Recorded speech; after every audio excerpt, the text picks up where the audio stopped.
오늘 말씀은 마태복음 20장에 있는 포도원 품꾼의 그 비유죠. 포도원 주인의 비유라고도 하고, 여러분들이 너무나 많이 설교를 하시고 설교를 들으시고 했던 본문입니다. 본문인데 저는 이제 오늘 말씀을 준비하면서 정말 이것이 하나님의 나라이구나 라는, 하나님의 나라의 관점에 대해서, 예수님께서 이걸 하나님의 나라에 대해서 이제 비유로 이제 말씀하신 건데, 함께 나눠보기 위해서 이 말씀을 준비했습니다. 네. 오늘 본문 말씀이 정말 여러분 포도원 품꾼 한 데나리온 일찍 온 자나 늦게 온 자나 똑같이 줬던 그거 막 하고 다 아실 텐데, 한번 살펴보도록 하겠습니다. 오늘의 등장인물은요, 포도원 주인과 청지기 그리고 품꾼들이죠. 네. 먼저 1절에 보시면, 천국은 마치 품꾼을 얻어 포도원에 들여 보내려고 이른 아침에 나간 집 주인과 같으니 라고 말씀하고 있습니다. 천국이 그 포도원 집 주인과 같으니라고 말씀하고 있죠. 그래서 천국이 포도원 주인이라는 것입니다. 그래서 그런 것을 머릿속에 생각을 하고 한번 살펴보도록 하겠습니다. 포도원 주인이 품꾼을 구하기 위해서 이른 아침에 나갔습니다. 여기서 이른 아침은요, 오전 6시에 해당됩니다. 그리고 히브리 시간과 우리 현재 태양력의 시간은, 히브리 시간에 플러스 6시간을 하면은 지금 우리가 쓰는 태양력의 시간입니다. 그래서 2절에 보니까 그 품꾼들에게 한 데나리온씩 약속을 하고 있어요. 주인이 그렇게 계약을 하는 거예요. 이른 아침에 나가서 네가 우리 포도원에 들어와서 일을 하면 너에게 한 데나리온을 줄게 라고 이야기를 하죠. 한 데나리온은 그러니까 그 하루의 품삯이에요. 한 데나리온을 가지면 이제 보통 가족이 4인 가족이라고 하면 하루를 먹을 수 있는, 그 밥을 먹을 수 있는 양에 해당되는 것이라고 하고, 그것은 그때 통용되는 걸로 지극히 정상적이고 정당한 것이라고 합니다. 근데 이 주인을 여러분이 보시기 바랍니다. 그 후에 제3시에 나가고 제6시에 나가고 9시에 나가고 11시에 나갔다고 적어져 있죠. 3시는 오전 9시고요. 6시는 12시. 그리고 9시는 오후 3시고요. 제11시는 오후 5시예요. 근데 주인이 4차례에 걸쳐서 계속 품꾼을 구하러 나가면서 그들에게 뭐라고 하냐면요. 첫 번째 이른 아침에 나갔던 사람들에게는 한 데나리온씩 약속을 하죠. 근데 그 다음에 나갔던 사람들은 내가 너에게 상당하게 줄 거라고 말을 합니다. 상당하게. 거기에서 이제 맞춰서 줄게. 그러면 우리가 기본적으로 생각하면, 내가 12시간 일하는데 6시간이면 한 데나리온의 절반을 주겠지? 3분의 1을 받겠지? 5분의 1을 받겠지? 라고 생각을 할 거잖아요. 상당하게 준다고 했으니까. 그러니까 보통 6시에 일이 끝나는데 오후 5시에 가서도 이 주인은 장터에 있는 사람을 포도원에 들어오라고 합니다. 여러분, 그리고 나서 이 주인이 나중에 보니까 품삯을 줄 때 어떻게 줘요? 8절에 이렇게 보면은 품삯을 줄 때 나중에 온 사람부터 주죠. 나중에 온 사람부터 주고 또 다 똑같이 한 데나리온씩을 줘요. 나중에 온 자나 12시간 일한 사람이나 10시간 일한 사람이나 1시간 일한 사람이나 다 똑같이 한 데나리온을 주고, 그리고 이제 맨 나중에 온 사람부터 주고 있어요. 문제는 여기서부터입니다. 여러분은 주인의 행동이 이상하지 않습니까? 하루 종일 일한 사람과 1시간 일한 사람을 삭슬 똑같이 주고 있어요. 그러면 1시간 일한 사람은 품삯을 받은 사람은 기쁘겠죠. 나는 분명히 그 사람은 한 데나리온을 받을 것이라는 생각조차도 안 했을 거예요. 1시간 일하니까 내가 아무것도 가지고 가지 못해서 내 식구들이 굶는 것보다 내가 1시간 일해서 조금이라도 가져가서 먹어야지라는 생각으로 들어와서 일했을 텐데, 한 데나리온 하루 품삯을 주는 거 얼마나 좋았겠어요. 그렇지만 하루 종일 일하는 사람, 이때 이스라엘은 포도 수확 시기는요, 지금 태양력으로 한 8, 9월 달이래요. 8, 9월 달인데 아라비아에서 불어오는 그 바람이 엄청나게 습하고 떼약볕이래요. 그래서 거기서 12시간 일하는 거는 엄청난, 여기서도 아까 말했잖아요. 뜨거움과 이런 걸 견디면서 일했는데 똑같이 주느냐라고 불만하잖아요. 이제 그렇게 덥게 12시간을 일한 사람과 똑같이 품삯을 주는 거죠. 그래서 이 사람들은 주인을 원망하고 따지고 있어요. 주인한테. 여러분도 주인이 잘못되었다고 생각하십니까? 아마 우리 대부분은 주인이 공정하지 못해.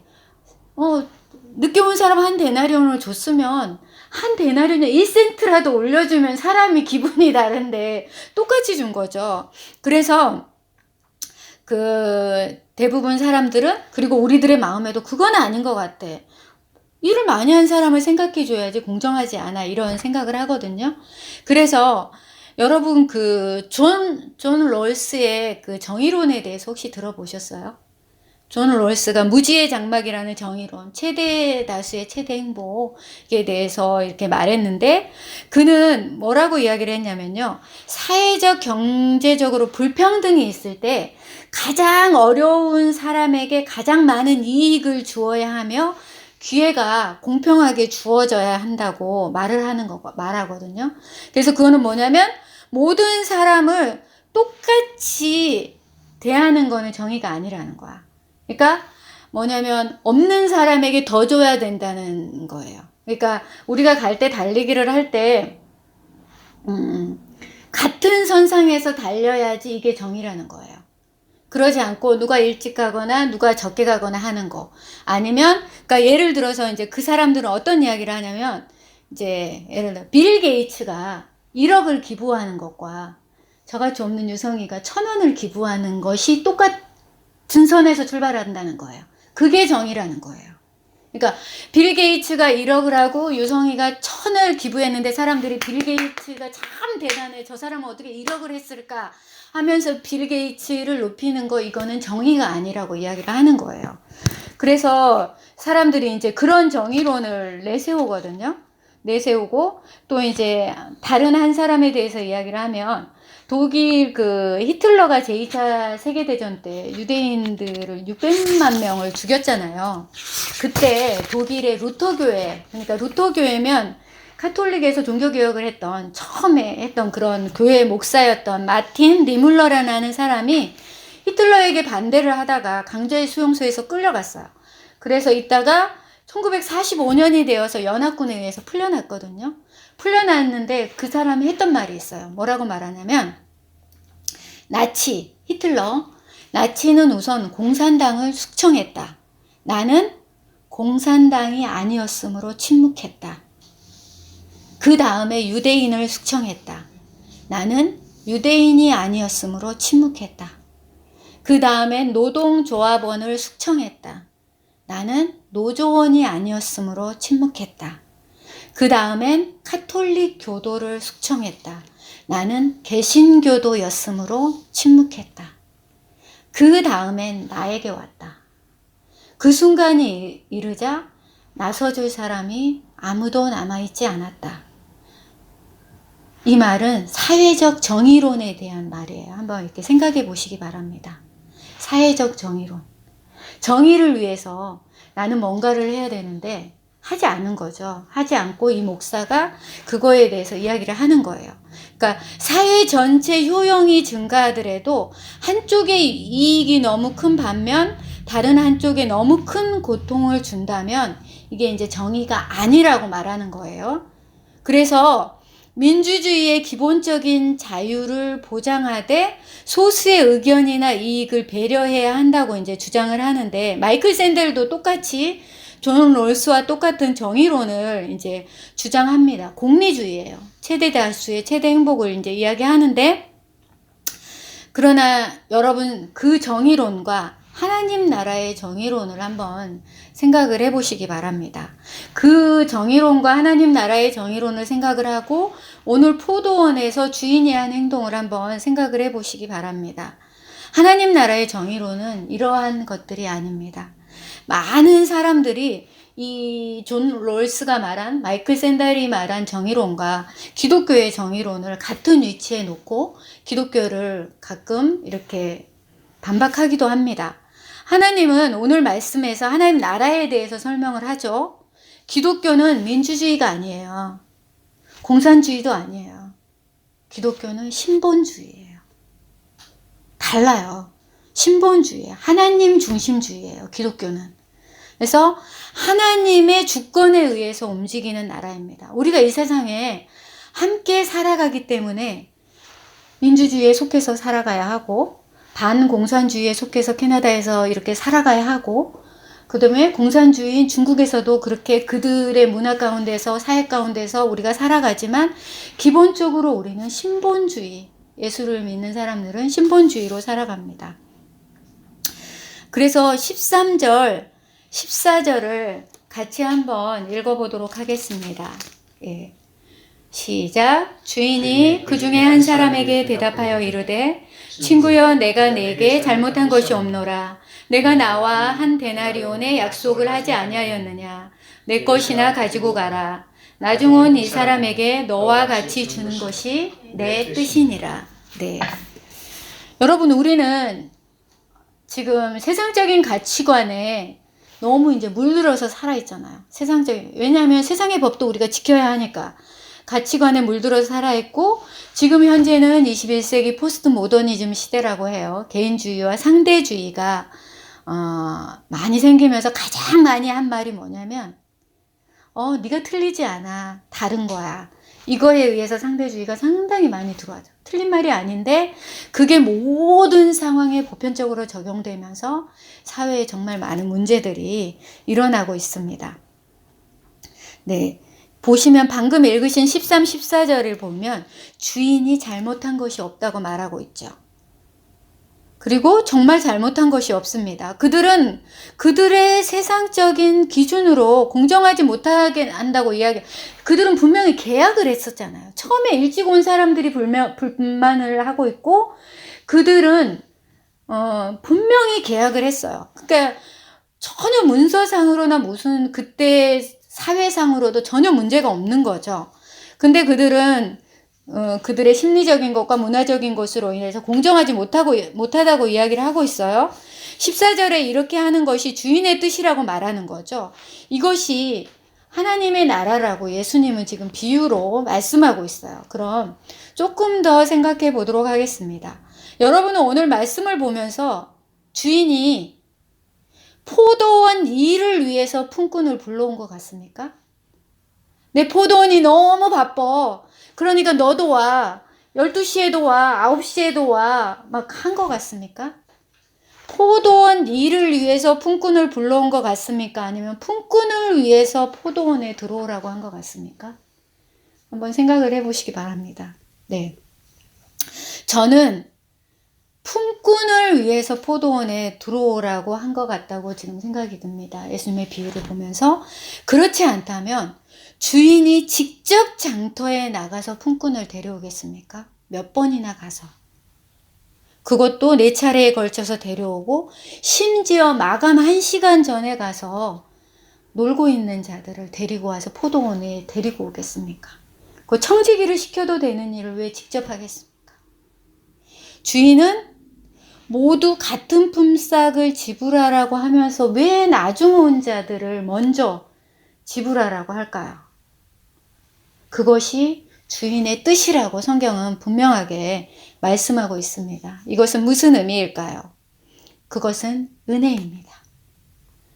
모든 자에게 공평하게 주어지는 하나님의 구원의 은혜, 하나님의 나라를 예수님은 이렇게 비유를 통해서 설명하고 있습니다. 장터에서 놀고 있었던, 몸이 약해서 택함을 받지 못했던 하나님은 그런 거에 신경 쓰지 않는다는 것입니다. 누구에게나 기회를 주고 같은 구원을 허락하신다는 그 하나님의 뜻을 지금 오늘 본문 말씀에서는 말씀하고 있습니다. 하나님께서는 먼저 온 자나 나중 온 자나 똑같이 은혜를 베푸십니다. 그러나 여기서 우리가 한 가지 기억하고 생각해야 할 부분이 있는데, 여러분은 여기 품꾼 중에서 누가 더 간절하게 열심히 일했을 것 같습니까? 먼저 온 자들은 아마 체격도 좋고 누가 보아도 일을 잘할 자였을 것입니다. 아침 일찍 딱 봤을 때 공부도 많이 했을 것 같고 재산도 있고 생긴 것도 괜찮고 이제 만약에 지금 세상적인 기준으로 봤으면 스펙이 엄청난 사람들이었을 것입니다. 그러니까 먼저 택함을 받고 데려오죠. 그랬을 것이며, 그러나 오후 5시 1시간 남기고 온 자들은 일하고 싶어도 아무도 불러주지 않는다고 성경에 써져 있거든요. 그래서 포도원 주인이 그들도 데리고 갑니다. 여러분, 그 고대에는요, 이 저축의 개념이 없었어요. 그리고 특히 이러한 품꾼들은 더 그랬죠. 그래서 하루를 공치면 식구들이 굶을 수밖에 없는 상황이에요. 그러면 이 사람들은 아까 제가 처음에 말했듯이 1시간의 품삯을 바라면서, 야, 내가 1시간이라고 해서 이 주인이 나에게 품삯을 주면 우리가 빵 한 쪽이라도 먹지 않을까 하는 마음, 아니면 내가 오늘 1시간 일하면 주인이 내일도 나를 불러주면 내일 내가 품삯을 받을 거야, 그런 마음도 있었을 거예요. 그래서 그들은 불평을 하지 않고 아마 감사했을 거예요. 많은 학자들은요, 이 부분에 대해서 많은 학자들은 먼저 온 자들을 바리새인이나 종교 지도자들이고 나중 온 자들을 이방인이라고 이렇게 이야기를 합니다. 먼저 온 자들은 같은 품삯을 보고 불평하고 비교하고 질투합니다. 혹시 여러분, 우리의 모습 아닙니까? 남이 잘 되면 배 아프고 질투나고 혹시 불평하지는 않습니까? 예. 하나님의 나라는 그런 것이 아니라고 지금 예수님이 비유를 통해 말씀하고 있습니다. 하나님의 나라에 들어가는 거는 출발선은 다 달라요. 아까 정의론에서 말할 때는 출발선이 다 같아야 된다고 그랬잖아요. 어떤 상황이나 이런 게. 근데 하나님의 나라는 출발선이 모두 달라요. 오전에 아침에 일찍 가는 사람, 9시에 가는 사람, 3시에 가는 사람, 1시간 전에 가는 사람도 있어요. 그렇지만 종착역이 같아요. 종착역이 같은 곳이 하나님의 나라입니다. 나중에 온 자들, 얼마나 열심히 일했겠습니까? 혹시 우리는 먼저 온 자들입니까? 차나는 진짜 먼저 온 자들이에요. 뱃속에서부터 있어가지고 정말 먼저 온 자들 아닙니까? 모태신앙이니까 뱃속에서부터 하나님을 알고 왔으니까 혹시 우리는 모두 다 먼저 온 자들입니까? 예. 그럼 우리는 더욱 열심히 하나님께서 기뻐하시는 그 길을 가야 합니다. 서로 격려하면서 말이죠. 참 하나님 대단하지 않습니까? 같은 구원의 은혜를 우리에게 주시니 말입니다. 먼저 된 자로서 나중되고 나중된 자로서 먼저 된다는 하나님의 원리가 여기에 있습니다. 우리가 먼저 하나님을 믿었다고 나태하고 또 그 구원의 길에서 떨어질까 염려하면서 열심히 가야 되고, 또 나중 온 자들을 우리는 격려하면서 함께 가야 합니다. 그들은 시기의 대상이 아니고 질투의 대상이 아니고 함께 가는 동역자입니다. 여러분 혹시 그 조삼모사 아십니까? 조삼모사 사자성어 열심히 가르쳤는데 기억이 나십니까? 네. 조삼모사는 송나라 저공이라는 사람이 자신이 키우는 원숭이에게 도토리를 주는 그런 이야기예요. 도토리를 주는데 이제 이 저공이라는 사람이 그 원숭이를 키우다 보니까 이제 원숭이가 이제 늘어나고 이제 도토리는 이제 좀 줄어들게 되니까 원숭이들에게 이야기를 합니다. 그러니까 이야기니까 원숭이에게 이야기를 하겠죠. 그래서 원숭이에게 이야기를 하는데, 야, 내가 아침에는 너에게 도토리를 4개 주고 저녁에 3개 줄게 앞으로, 이렇게 이야기를 했어요. 그러니까 이 원숭이들이 막 화를 냅니다. 왜 우리에게 아침에 4개 주고 저녁에 3개 주냐고 화를 냈습니다. 그러니까 이 저공이 뭐라고 합니까? 그러면 죄송합니다. 처음에 원숭이에게 내가 아침에 3개 주고 저녁에 4개 줄게 이렇게 이야기를 했어요. 아침에 조금 주는 거죠. 그리고 저녁에 많이 주는 거야. 이렇게 이야기하니까 원숭이들이 막 화가 나서 그러면 아침에 4개 주고 저녁에 3개 줄게 이렇게 하니까 원숭이들이 너무 기뻐하는 거야.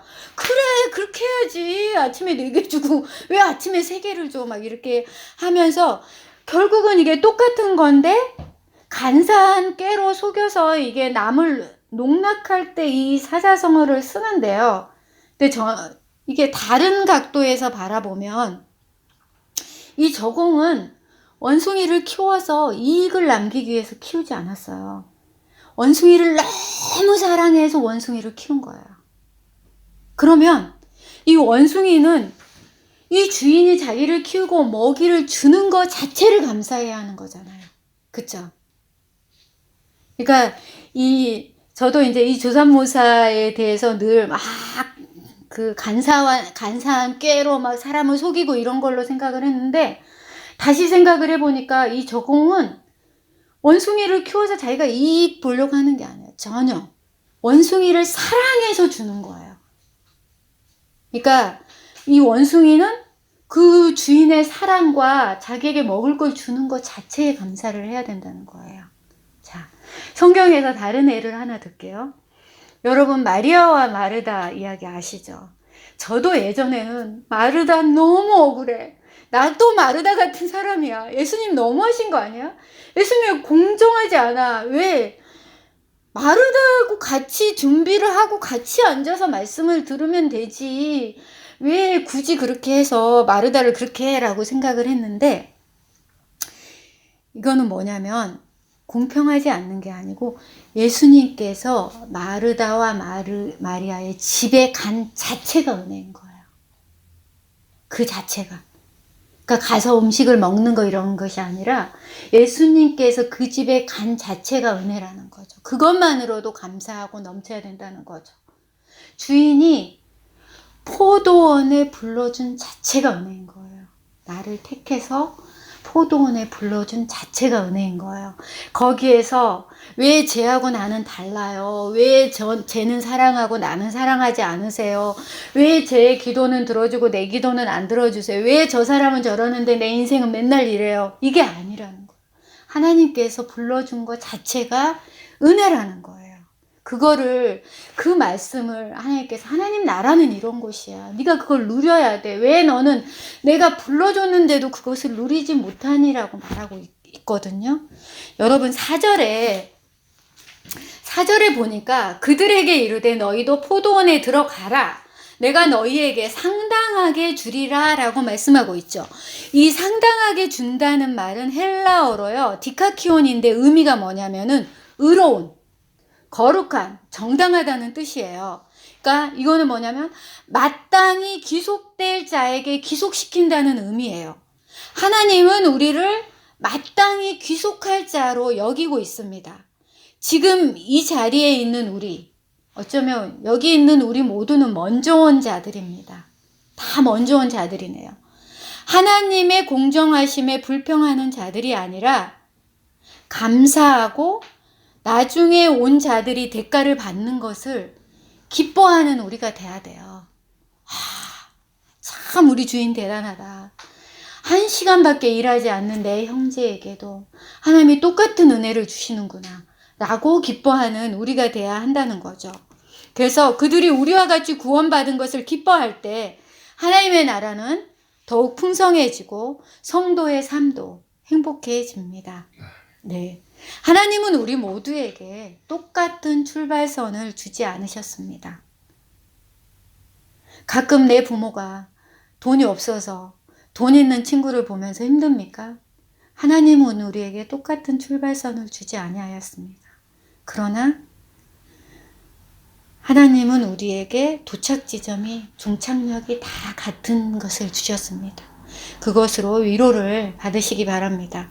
먼저 도착했다고 자만하지 말고 끝까지 겸손하라고 하나님 말씀하십니다. 그럴 때 하나님의 나라는 확장되고 우리는 하나님께 영광을 돌릴 수가 있습니다. 예, 함께 기도하도록 하겠습니다. 하나님 감사합니다. 하나님의 나라는 어떤 곳입니까?